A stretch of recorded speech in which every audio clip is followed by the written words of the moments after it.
Hola a todos y todas, bienvenidos a esta nueva charla del CEPS de Barcelona, Centro de Estudios de Psicología Social. Hoy volveremos a iniciar esta charla refiriéndonos a la subjetividad de las disciplinas sociales, es decir, que las disciplinas sociales, lo recordamos, no son ciencias, no se rigen por verdades absolutas ni por leyes atemporales. Las disciplinas sociales son interpretaciones de la realidad y dentro de cada disciplina hay numerosas interpretaciones, es decir, que hay diferentes opiniones sobre economía, sobre derecho, sobre filosofía, sobre psicología, sobre pedagogía, etcétera, etcétera, etcétera. Entonces nosotros desde la psicología social debemos ser honestos, tenemos que decir la nuestra también es una interpretación, esta que nosotros hacemos.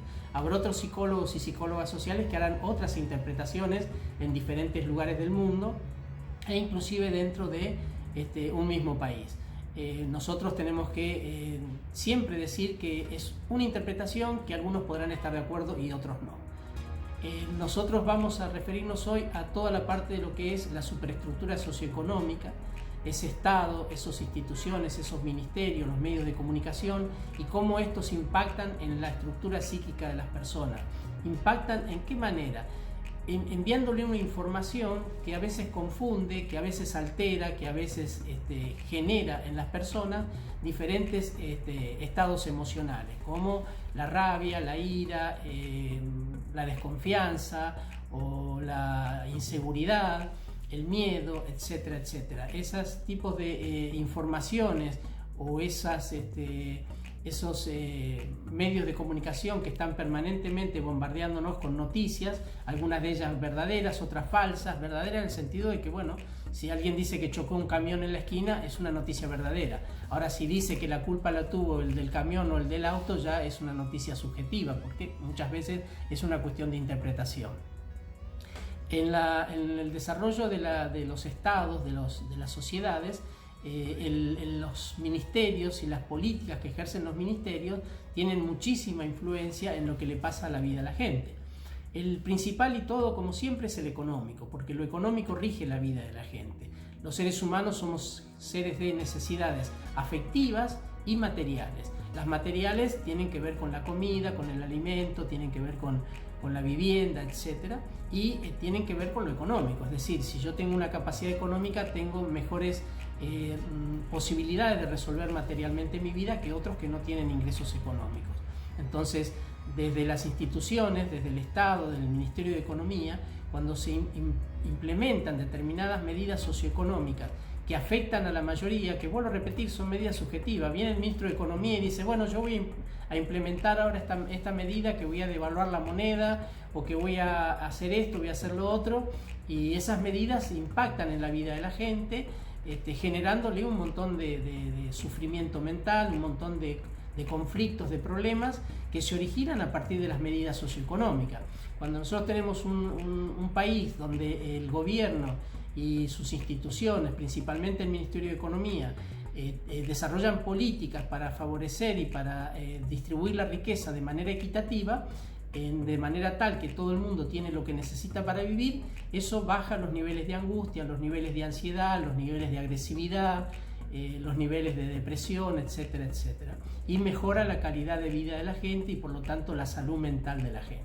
Pero cuando se implementan políticas económicas que restringen la economía de la gente, el bolsillo de la gente, se achica, por decirlo en términos muy populares, cuando la gente pierde poder adquisitivo, cuando no le alcanza para llegar a fin de mes, eso aumenta la desesperación, aumenta los niveles de ansiedad, de angustia, de rabia, de impotencia, etcétera, etcétera, con además una enorme cantidad de síntomas que luego se van a somatizar y van a formar los diferentes cuadros clínicos que se conocen y que tienen los nombres que la psicopatología les da.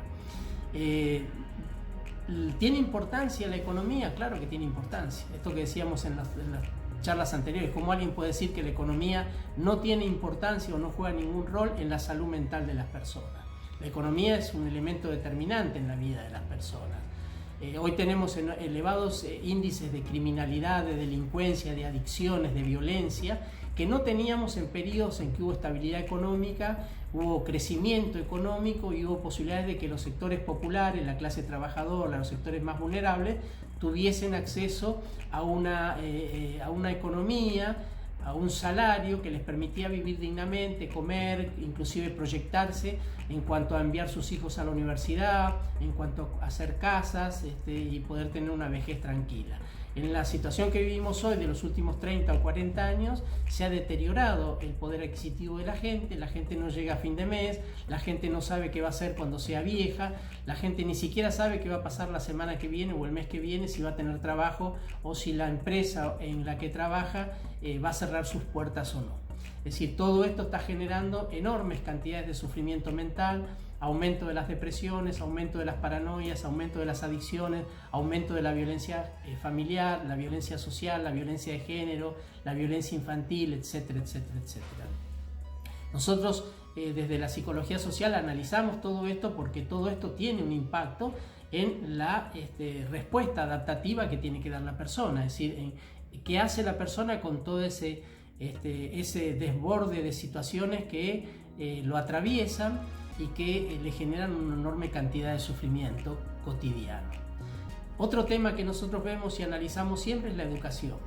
Y sobre eso hemos hecho siempre mucho hincapié, porque la educación es algo que en los últimos también 30, 40 años se ha venido deteriorando a nivel mundial, en América Latina en particular, y cada vez es una educación más pobre, es una educación mucho más limitada, que no le permite a las personas entender lo que está pasando en el mundo, adaptarse a los nuevos cambios sociales y mucho menos resolver el problema del acceso a un puesto de trabajo. Hoy lo que se enseña en las escuelas secundarias es de una pobreza muy grande. La gente no tiene una educación correcta como para poder entender lo que está pasando en el mundo y como para poder entender de qué manera puede insertarse en el mercado laboral con posibilidades, con alguna posibilidad de mejorar su calidad de vida. Todo esto a la larga lleva a que cada una de las personas empieza a sentir, a sufrir todas estas realidades. Lo mismo pasa con las políticas de salud, lo mismo pasa con las políticas de vivienda, que se ha duplicado la población mundial en 40 años y no se ha duplicado la producción de viviendas. Entonces tenemos que lo que ha aumentado enormemente en los últimos 30 años son las llamadas villas miserias, villas de emergencia, favelas o callampas, etc. La mayor parte de la población de nuestros países no tiene acceso a una vivienda digna, no vive en condiciones dignas, y todo eso repercute también en la salud mental, en la calidad de vida y en el sufrimiento de las personas. Por lo tanto, todos estos elementos que nosotros analizamos de la sociedad entran a la hora de evaluar las causas del sufrimiento mental o llamadas también enfermedades mentales. Es decir, cuando nosotros analizamos una situación, tenemos que tomar en cuenta todos estos elementos, todos estos factores que también influyen en la vida de la gente. No podemos decir, no, la educación no tiene ninguna importancia, no, la economía no tiene ninguna importancia, no, las políticas de salud no tienen ninguna importancia, no, las políticas laborales no tienen ninguna importancia, la economía no tiene ninguna importancia. Es un absurdo. Es decir, nosotros tenemos que tomar todos esos elementos a la hora de hacer un análisis, un diagnóstico psicosocial de lo que está pasando en un país o en una ciudad o en un barrio. Y también, por supuesto, lo que le está pasando a la familia y a los miembros de esa familia. ¿Sí? Cuando nosotros vemos una familia en un barrio pobre, no podemos decir que los problemas de esa familia tienen que ver solamente con alguna cuestión interna de la familia, con algún problema digamos, de maltrato o un problema de mal funcionamiento familiar. El maltrato, el mal funcionamiento familiar también es una consecuencia de todo esto que estamos hablando a nivel del Estado, a nivel de la nación. Es decir, si una familia tiene bajo nivel cultural, educativo, evidentemente muchas veces la capacidad de responder a las dificultades de la vida cotidiana están, digamos, limitadas a ciertas actitudes de peleas o de discusiones familiares, porque no alcanzan a ver y dimensionar el conflicto, de dónde viene. Y lo mismo pasa con las adicciones, o sea, una persona que perdió el trabajo, que está sin trabajo, que piensa que va a resolver su vida, entre comillas, emborrachándose y asumiendo una adicción, no hace sino más que empeorar su problema que ya tiene. pero como la gente normalmente tiene un bajo nivel educativo, no tiene la capacidad para poder ver la mayoría de los problemas que están pasando, eso repercute en su vida, repercute en su salud mental, repercute en sus relaciones, en sus vínculos con el entorno, etcétera, etcétera.